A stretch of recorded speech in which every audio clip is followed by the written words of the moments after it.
Assalamu alaikum, everybody. There's no one here yet, but those of you who are watching this later, assalamu alaikum. I'll wait for some people to arrive just to make sure you can hear me.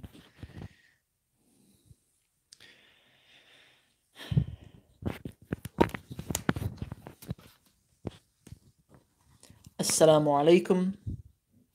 Someone's liked the video, but no one's here yet. Assalamu alaikum. Whoever's just arrived, assalamu alaikum. Assalamu alaikum. Let me know that you can hear me okay, by the way. I'm kind of just waiting for some people to turn up for you to give me a thumbs up.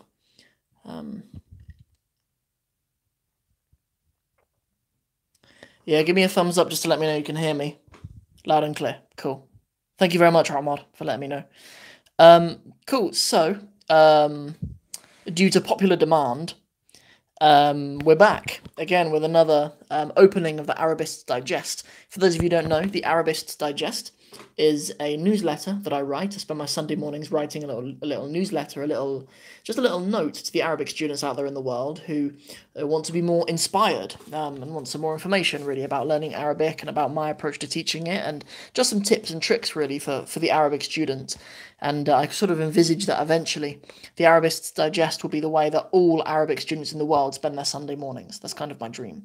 So Sunday mornings when most of us are off work, I spend my Sunday mornings writing a little letter about something that students have talked about a lot, something that I found a lot of students struggling with. And this week's one was something that almost all of my students at one point or another asked me about. And it's something that people struggle with a lot, and I think there's a lot of confusion around it.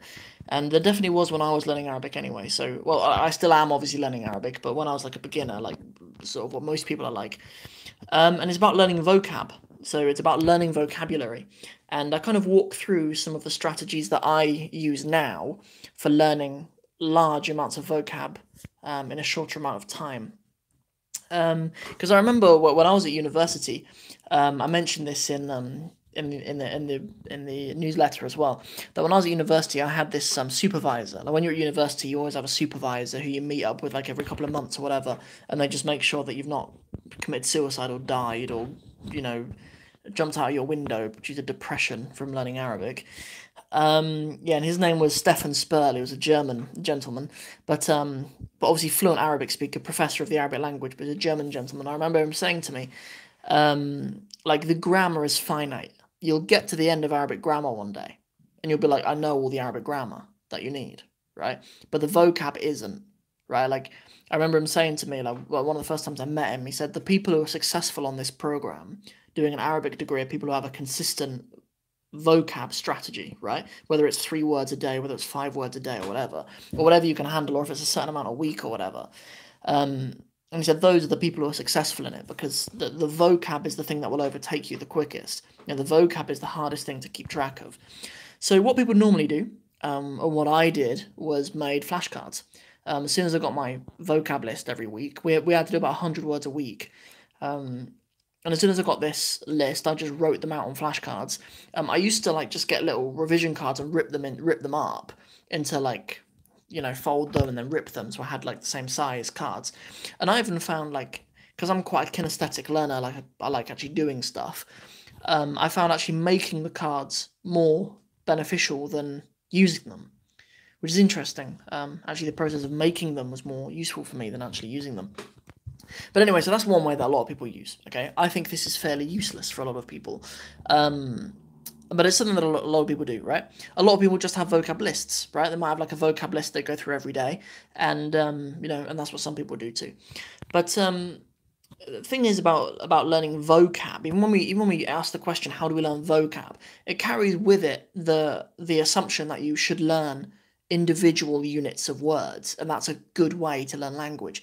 When actually, I question that. Like, I actually think that that's actually built on a false assumption. Like, I think it's wrong, actually, that we assume that we should have cold words without completely void of context or grammar, and we just memorize them cold. I think it's a really stressful way for our brain to get its head around language. And something which I encourage, and I think is a much better idea, is rather than memorizing cold words, to memorize real life contexts. So, for example, The example that I give in the Arabist Digest, for those of you who aren't signed up to it, I don't know if I mentioned that at the beginning of the video, you can go to my website, arabicwithsam.com, and you can sign up for it as well, so you get it in your inbox every Sunday morning. Yeah, but either way, even if you don't want to do that, you don't want another email coming in. I usually talk through the key points in these videos anyway. So I talk about in the Arabist Digest today that something that I like to do if I want to learn a new word, or if I come across a new word when I'm reading a novel or I'm reading an article or something, is I'll just make 5 or 6 sentences out of that particular word. You know, whatever that word might happen to be, right? I just make 5 or 6 sentences out of it. I try to think of in my head how I might use that word, you know, in all of these different contexts. I imagine myself saying it in a conversation. I imagine myself saying it in a lesson. I imagine myself giving it as an example of a certain piece of grammar or something like that, right? Like I've got 5 examples for using the word iqtisad, which means the economy, in the Arabist Digest as well. I've got 5 examples of it in that. I'll share them if you want. I'll share them in a Facebook post or something if you let me know. So that's the word that I like. Okay, that's the way that I actually like, and it's particularly good for students who are been learning for a little while, or the sort of intermediate, or elementary. I don't know what the difference in those are. Intermediate, elementary, advanced, beginner. I don't know what a beginner is, but I don't really know. If you're a little bit above a beginner, basically, that's okay for you. Okay, because you probably have the skills to put together sentences, right? But if you're in a position where you don't quite have the skills to put together sentences yet, you do have another option, which I think is more fun. And it's a memory technique that you can use for anything. Memorizing lists of items just in English, or people even use it for like when people do memory competitions for memorizing whole packs of cards and stuff. You know, a memory trick that people use is just associating like a really silly story with something. Like if you had a story, something like, let's say you had to memorize the words paper, tea, eye, light. Okay, these 3 words. You just think of a silly story. It'd say something like, you woke up when you went outside, it was raining tea, and because it was raining tea, it dropped in your eye, and like just something really silly like that. And you know, you didn't have you put up an umbrella, and wa alaikum salam Lemis. One of our new students, mashallah, I gave her a big shout out today in an Instagram story, because she's awesome and she's been following the content for ages, and she only recently signed up to the 60 Steps program. But anyways, so yes, that'd be a cool way of learning like a load of different objects, right? But so let me explain to you how you do that with particular words. The example that I gave in the newsletter today, we're talking about the word iqtisad, right? To learn the word iqtisad, meaning the economy. The way that I learned that word was I imagined my German supervisor, Stefan Sperl, sitting there saying, so like ich, tea, sad. I imagine him sitting, dressed up as like a cup of tea, looking sad. I just imagine him in like a big sort of cup of tea suit, looking sad, and he's saying like I am tea, because he's German. In German, like I is like ich. In German, I don't speak German, but that's just what I think a German saying, because he's a German. Tea, as in ich. Yeah, he's saying ich tea, sad, as in like he's a sad tea, right? It's mental, like it's really stupid, but it's a thing, right? And I'll never ever forget the word iqtisad in my life. So yeah, you can just associate funny words. Like another one, there's the word ezma. And ezma is often used in Arabic to kind of mean an ezma is, yeah, usually like a car, like if there's an ezma, it's there's like a traffic jam, right? Like it's quite often used for that, but it really means a crisis, an asthma. And I remember there was a girl who was in my year, and when I was doing my Arabic degree, and she had a really bad asthma. I remember her saying that her asthma was an asthma. So yeah, you can just associate something really silly with words, right? And just because it's silly, it stays in your brain. Like if there's a particularly silly contexts are things that our brains are good at remembering for some reason. You know, if it's mundane, like it was a boring thing, like if, I don't know, like, yeah, if it's just something boring, then your brain probably won't remember it. But that's something you can do if you speak a language, right? Like I assume you guys speak English if you're watching this video, and if you do that, you can start learning vocab using that strategy. You know, even Sorry guys, I'm just going to pause a second because there's an important question. When is book 3 coming out in the Arabic in 60 Steps program? By the end of the month, inshallah. Yeah, I'll be in there, maybe even sooner than that. Maybe even sooner than that. I'm amazed if you're at that point though, bro. Like, it was recently when you signed up. But if you are, mashallah, tabarakallah. Yeah, brother Faisal, if you're at that point already, mashallah, that's really good. But most people don't get to book 3 for the in the short amount of time that you've been on the program. It can't even be a month, bro, that you've been on the program. But no problem. But that's the answer. End of this month, inshallah. Yeah. And then book 4 will be. I've got book 4 is entirely in Arabic, so it takes a little bit longer for me to write and proofread and stuff.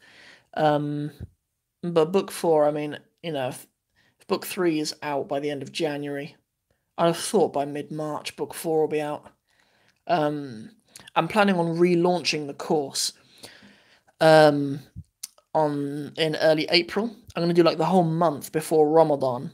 I'm going to kind of relaunch the course with some slight adjustments that I'm making.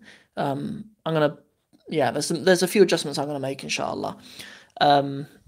Because another kind of huge addition that I've made to the course is including the skill builder. For those of you who don't know, you can go back to Tuesday's video and watch an example of a skill builder video. But I've only done one so far, but I've got loads planned, and I'm eventually going to have hundreds. And a skill builder video is essentially, I take a little clip from something in Arabic, whether it's an Arabic conversation, an interview, something from a documentary, something from an Arabic cartoon. Only 1 or 2 minutes. Usually these skill builder videos have 50 new words in, 30 to 50. 30 to 50 sort of units of vocab. And, at the top of the page, it's an overview. There's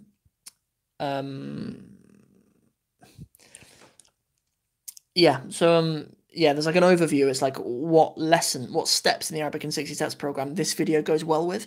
Because sometimes in the videos there's really good examples of using bits of grammar. So I let students know what steps they go really well with. And then there's a vocab list of all the words that are going to be in that video, and there's a whole transcript, and then some commentary on little bits of grammar in the transcripts, and then some sentences that reuse all of the grammar but in a different way.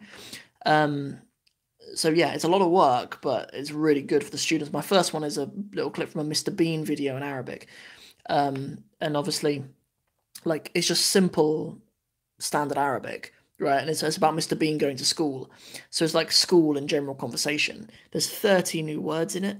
And, and it goes really well with steps 10 and step 16, because it uses the verb kana, uses the verb laysa, which are from the kana wa akhawatuha step, which is step 10, and it also uses a lot of beginning weak verbs, which is lesson 16, step 16 even.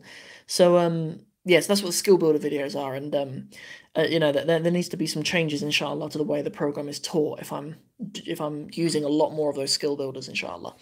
But yes, Sister Lamise commented a second ago about book 4 being completely in Arabic. Book 3, there's no harakat in book 3. The whole course is a deliberate transition from depending on English to give students some comfort in the beginning and having all of the harakat in all of the words. Book 3, there is only harakat in the vocab list at the beginning. So the first time you see the word, you see the harakat in it, you know how it's pronounced. But then in all of the text and all the challenges afterwards, you don't need to write harakat, and there's no harakat in in any of the texts either. And then in book 4, it's all Arabic, all no harakat, right? So there's a deliberate transition from book 1 being being most, focusing on the most important stuff for the beginners, not being turned off of the language, having some comfort, becoming familiar with being able to navigate cases and stuff like that. And then, as I say, deliberately takes you all the way through to the end of book 4, which has you reading texts and answering questions with no harakat, and completely in Arabic. But, there are some adjustments that I have planned for relaunching the course. Including skill builders and including I'm thinking of making all of the books just into one book, and rather than it just being a workbook, it'll be like a journal. So there'll be space in there for the students, to comment on. There'll be pages in there for you to create your own sentences that are useful for your life. Do you know what I mean? Like I have, I don't know, like if, for example, we have a lesson, like lesson 4 is when I encourage students to start using present tense verbs. But you might have your own contexts for using that. Do you know what I mean? That are more meaningful to you. So I'm gonna adjust the books to rather just being workbooks with translations and exercises to being like your own journal for your own Arabic language progress. So I think that's really cool. I think that'll be a really good way of students tailoring their own studies to what their own needs are. Because some people do an Arabic program and they're learning Arabic to like speak to their kids in Arabic. Do you know what I mean? And your demands are different to someone who's learning it strictly for reading Islamic texts. So yeah, so there's some changes, inshallah, that can be made to the program. All of you sign up to the program now, you'll still get access to that, right? But the price is going to go up. Yeah, in April, inshallah, when I relaunch the course with some of these adjustments. But you'll still get access to everything if you sign up now. So yeah, so there's a little bit of an encouragement for you guys to sign up before April. If you're thinking of it, then sign up before April, inshallah. You'll get in at a lower price, and yeah, but you'll still get access to everything when I update the course. I'm not gonna, I'm not gonna update the course, but make the people who've signed up earlier.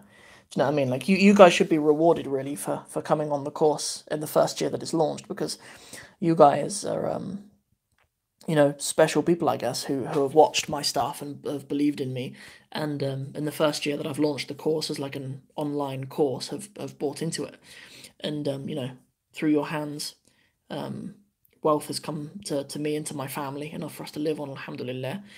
So you guys should be rewarded for that. So you guys who have believed in me and invested in me, I believe it's worth every penny. It's not charity out here. Do you know what I mean? It's worth every penny, but even on top of that, I'd like to treat you guys well. Yeah, you guys especially well. The people who have invested in me early. May Allah reward you guys and bless you guys. So that's everything. That was everything that I talked about, really, specifically about learning vocab in this week's Arabist Digest. Yeah, we're coming up to 18 minutes nearly on this live, so we'll call it a day soon. We'll knock it on the head because it's quite late here in the UK as well.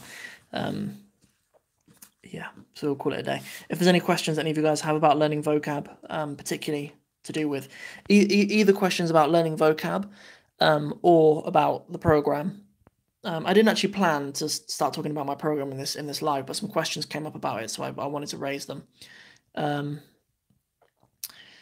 Bro, have you got anything on sarf? So, breaking the sciences up into like sarf, nahu, balagha, that isn't something that I do very much on my program. Sarf, obviously I teach it. Like obviously the concept of sarf,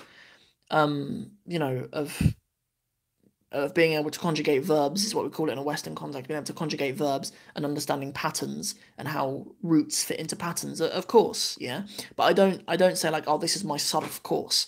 For my objective of empowering my students to be able to use Arabic practically, doing like the science of sarf, the science of nahu, the science of balagha, that doesn't really make sense. For my students and for my objectives, those are important fields, and of my friends who are the most advanced Arabic users and speakers that I know are people who have studied Arabic through like a nahu, sarf, and like a scientific way.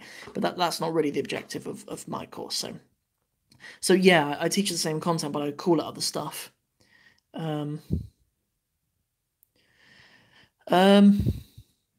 Yeah, Omar, I mean, it's up to you, bro. Like I'm not gonna, I'm not gonna try to, I'm not gonna try to sales pitch you into paying for my course, bro. If you're getting that, I mean, I suppose the only question you should really ask yourself is, are you progressing at the pace that you'd like to? And if you are, then great. Like if you are and you can with free stuff, then that's awesome. Do you know what I mean? Like,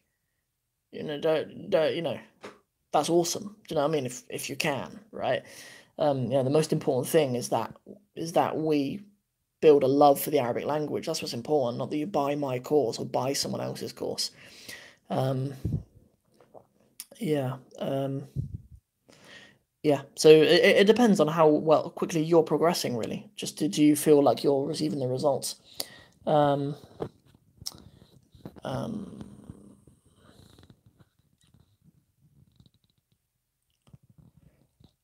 there was a question about vocab, but I missed it. It didn't come up. I don't know why. I don't know if I need to. Oh, here we go. Um,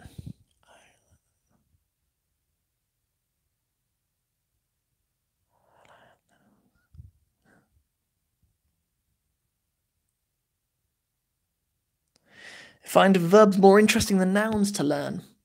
Interesting. Technically, all words come from nouns. Technically. Yeah, technically. Um, um, man, I love a good verb. I'm a big fan of verbs. I love in Arabic how sometimes there are very specific verbs for doing very specific things.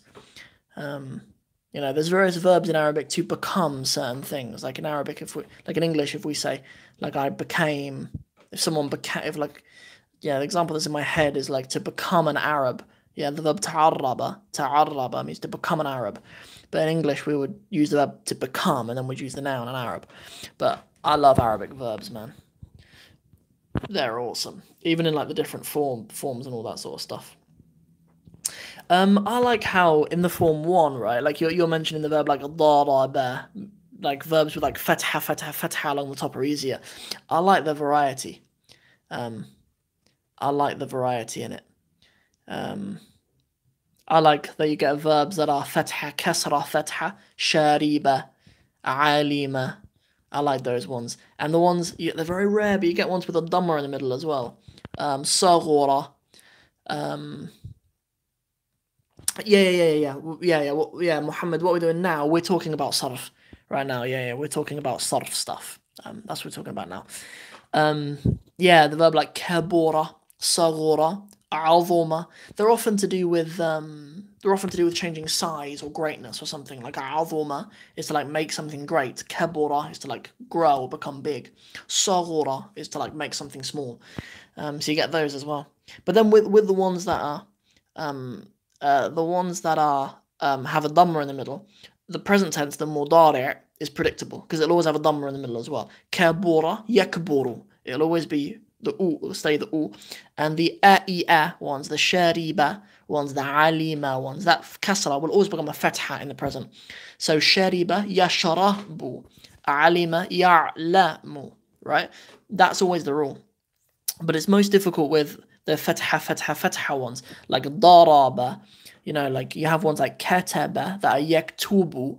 You have ones like jalasa, which become yajlisu. And then you have ones like qara'a that become yaqra'u. So if it's three fathas along the top, then that one in the middle, when you put it in the present tense, can be a fatha, a kasra, or a dhamma. But I love it. Yeah. There was some more questions whilst I was rambling then. Let's see if I can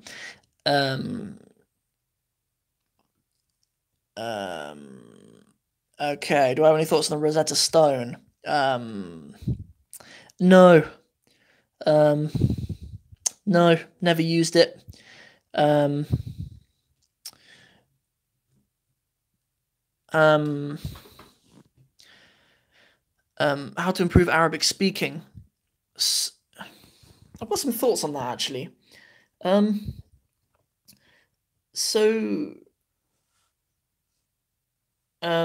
So in terms of improving your speaking, my approach has always been talk to yourself a lot.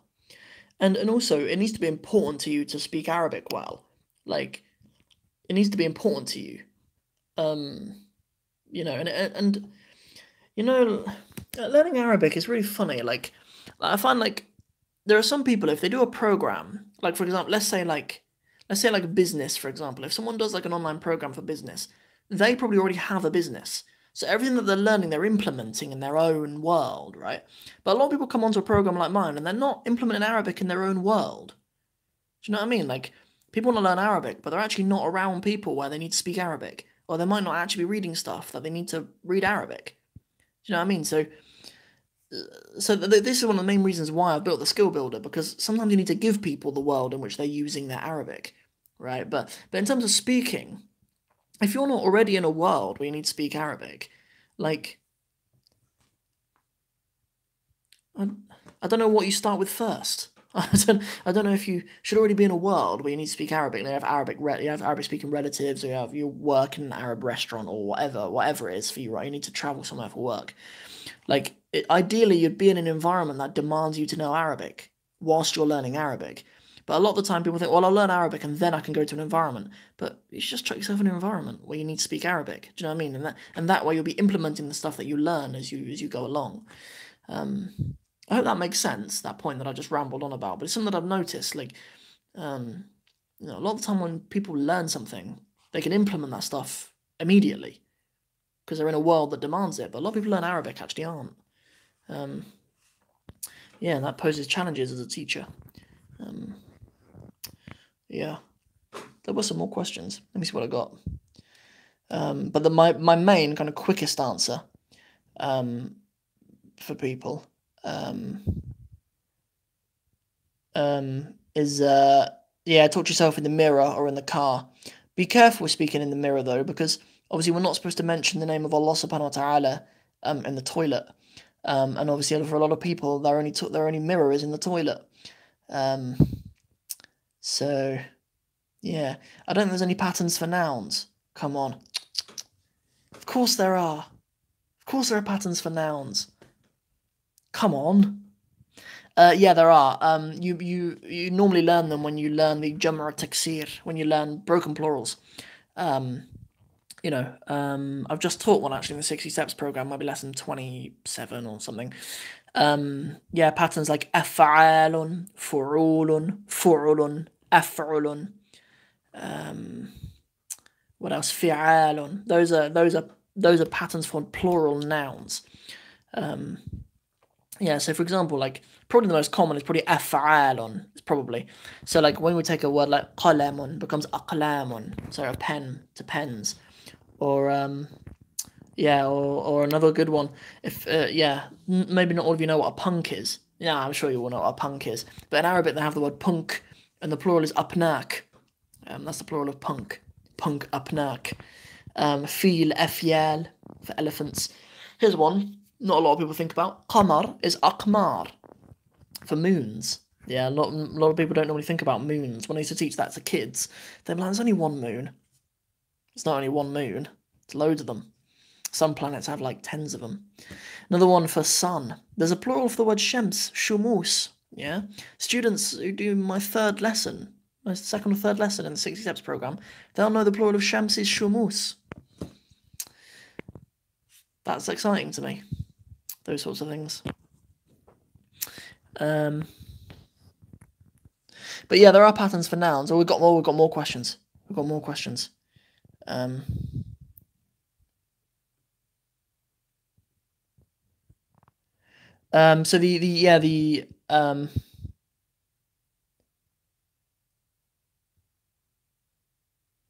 There's a question from Sister Lamise. I know that she's Palestinian. Well, I think she lives in Northern Ireland, but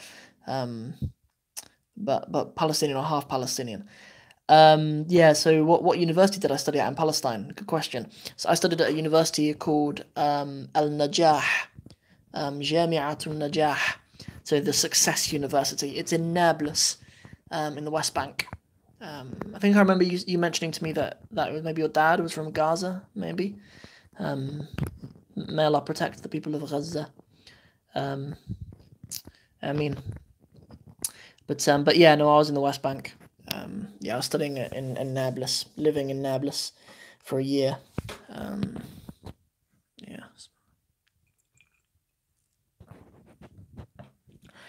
So yeah, a lot of the stuff that I've been talking about is sarf, but I don't call it that. Not there's anything wrong with calling it that. Do you know what I mean? Whenever I talk about the science of those patterns and stuff, it's not simply for the theory of it. Do you know what I mean? It's for empowering students to say stuff and read stuff. It is sarf. Like it is the science of sarf. Yeah, absolutely.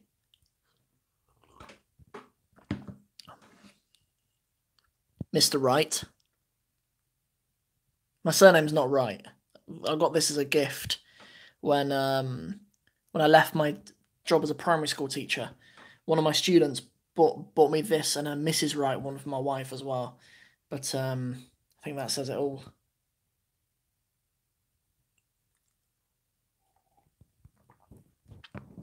Not really. I'm not a very good husband, to be honest. Well, I ask that Allah subhanahu wa ta'ala make me a better husband. What else we got? What else you got, guys?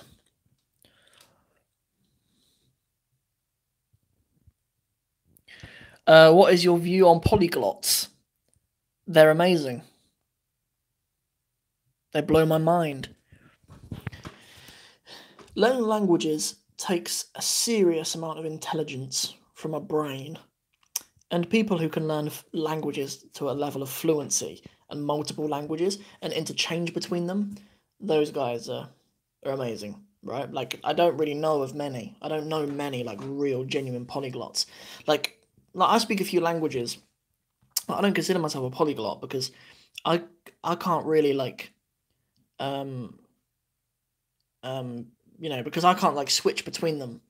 I'm, like, in, like, Arabic brain, and I can use English and Arabic. And then sometimes when I'm in, like, Somali brain, I can use, like, English and Somali.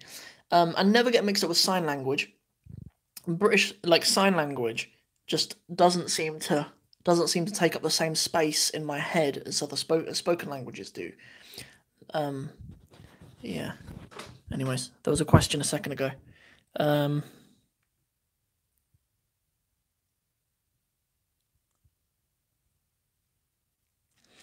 Oh, yeah, I didn't see that question, actually, Limis. I didn't see it. Can we study Arabic and some other languages at the same time?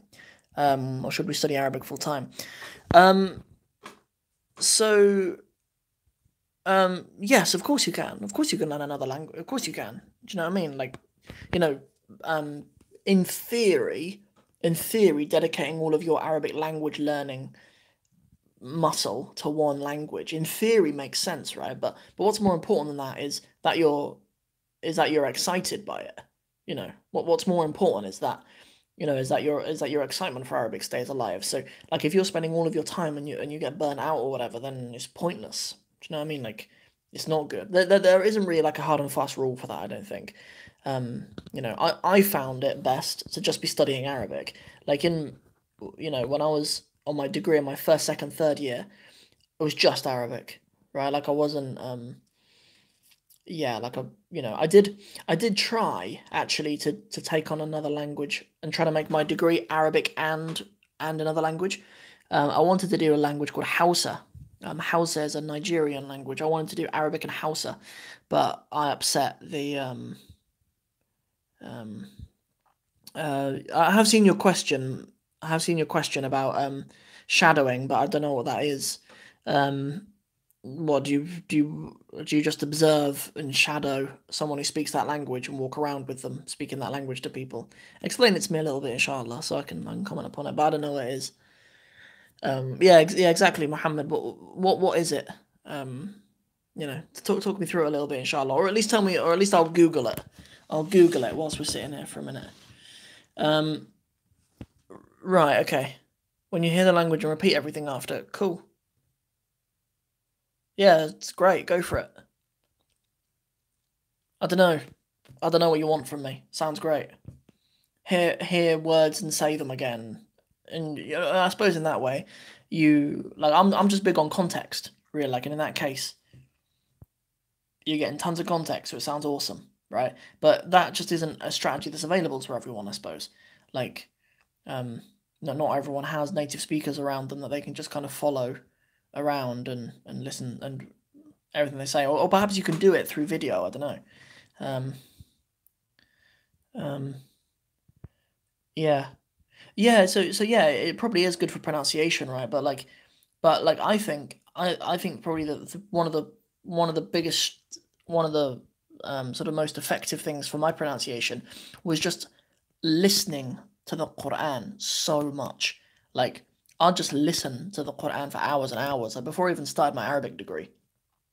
Like, so sometimes I'd like complete the whole Quran, I just complete the whole Quran just listening to it sometimes, right? And I just try to wrap my mouth around all of these sounds, um, and yeah. When I was growing up in Cornwall, I had my own bedroom, and I'd just say the sounds as much as I could. Just received a message. Um, yeah, there's questions from people in my inbox. Some of those might have to wait till tomorrow because it's late now.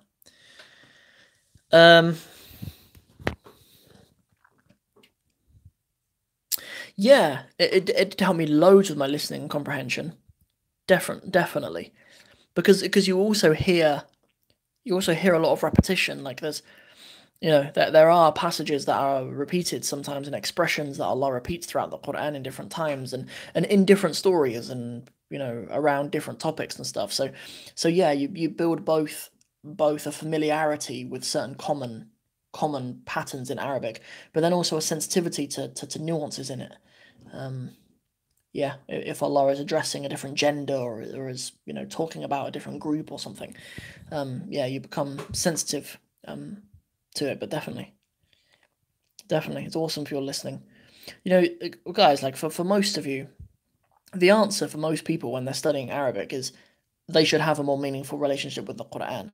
Like that is that's like one of the biggest things that a student can that's like one of the biggest steps that a student can take forward. Have a meaningful relationship with the Quran. Do you know what I mean? Like a lot of people, um, okay, you're signing out. Okay. أنا أسعد يا أخي مع السلامة. Um, yeah, like one of the like some people are learning Arabic, but then like when they're learning Arabic, they read anything but the Quran. Do you know what I mean? Like some people are like, I'm gonna go and learn Arabic so I can read the Quran. And within like a few lessons, there's probably a lot of passages that start to get a lot more out of. Do you know what I mean? Like I don't know, if you learn a jumla ismiya, jumla fi'liya, and then you learn what fi'l mudari' and fi'l madi are, even just with that, like you can access a hell of a lot more of the Quran than what you would have done without those things. But so students, even at the very beginner stages, should have a meaningful relationship with the Quran, and a daily meaningful relationship with the Quran. That's something that we can all take away from it, really, including people who are advanced students and teachers. Guys, I'm gonna sign out, inshallah, because this live has run on for quite a long time, and um, yeah, Omar is just mentioning word for word translations can be helpful. The last thing we're gonna finish on this, inshallah. Um, um, we're going to more questions are coming in.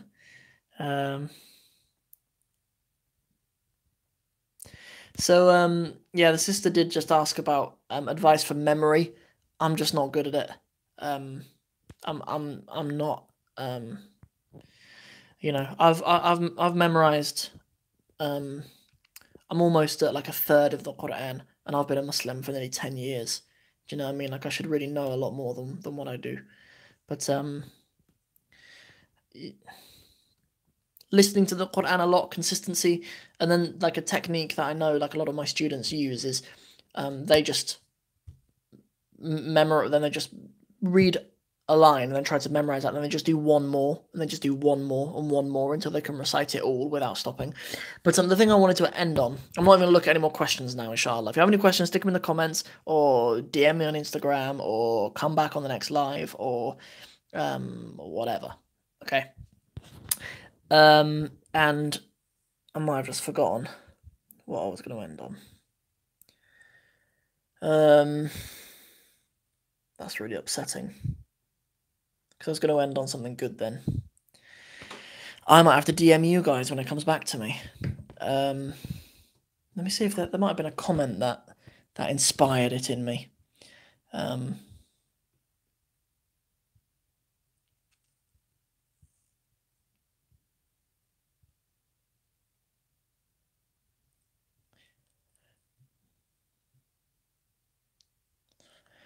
Yeah, there was going to be something that I was going to mention about learning Arabic with the Quran.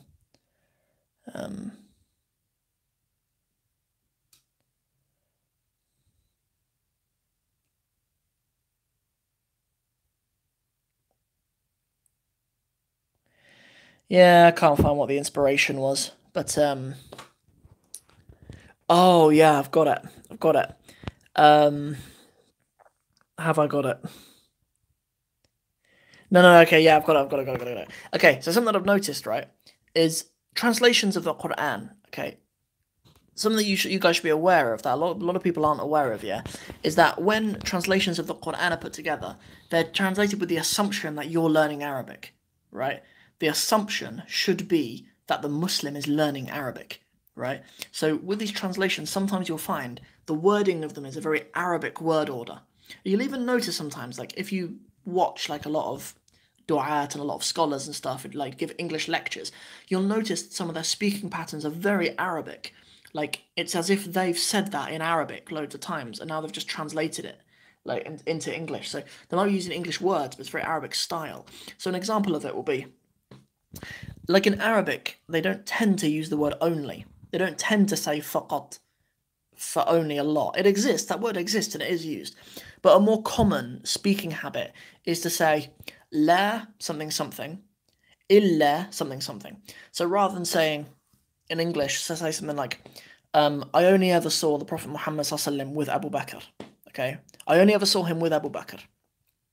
That's how we'd say that in English. But in Arabic, they'd say, I would never have seen the Prophet sallallahu except that he was with Abu Bakr, radiyallahu an. Right, that would be the Arabic habit, and I can spot it a mile off, right, and it's really common, and that will be used in the Quran a lot. So even reading an English translation of the Quran can be really helpful for you training your brain to accept Arabic word order and accept Arabic speaking patterns. That's just something that I've noticed, and I've only really started speaking about it aloud with students that I have who have noticed it. Because there's a student who I'm going through Surah Al-Kahf with at the moment. One of my students, and he was like, well, when I read the translation of this, like it reads in English much like it does in Arabic, like the word order and stuff. Which is interesting. Guys, look, when you start having a conversation with each other in the comments, it's time for us to sign out, inshallah. Right, I'm going to end on that. May Allah bless you guys. I appreciate you guys so much for coming here at this time of the day, signing into YouTube, checking out my stuff. And for being part of it. I genuinely really appreciate you guys. And I hope to see some of you. I haven't joined the Arabic in 60 Steps program yet. Hope to see you on the program. Have a good night, inshallah. I bid you farewell with the best of it's not a greeting because just one of the best of things to say. Assalamu alaikum wa rahmatullahi wa barakatuh.